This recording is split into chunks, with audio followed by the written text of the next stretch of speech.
Welcome back to the Campfire Stories. Today we are going to be covering the 2020 election. Hey, if this message reached you, don't forget to like and subscribe. Because this isn't just an election. It's one of the most controversial and closely scrutinized in modern US history. In 2020, the race came down to Donald Trump, the incumbent Republican president, and Joe Biden, the Democratic challenger and former vice president, during a year already defined by the COVID-19 pandemic, which changed how millions of Americans voted, with a record number using mail-in ballots and early voting options.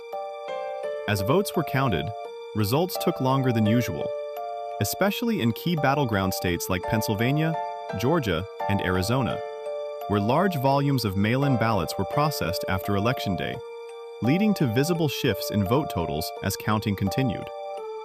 Biden ultimately won both the popular vote by over 7 million votes and the Electoral College, securing 306 electoral votes to Trump's 232. But the aftermath became the real story. Trump and many of his supporters raised concerns about election integrity, filing dozens of lawsuits across multiple states alleging irregularities and fraud. While state officials from both parties and numerous courts, including the Supreme Court of the United States, reviewed these claims and found no evidence that would have changed the outcome. At the same time, the election exposed deep divides in how Americans viewed institutions, media, and the voting process itself, with some seeing the expanded voting methods as necessary adaptations during a pandemic, while others viewed them with skepticism.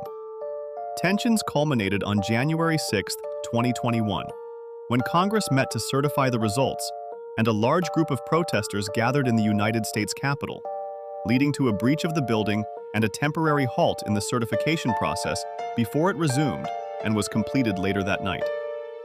In the end, Biden was inaugurated as president, but the debates surrounding the election didn't end with the results, continuing in political discussions, legislation, and public opinion.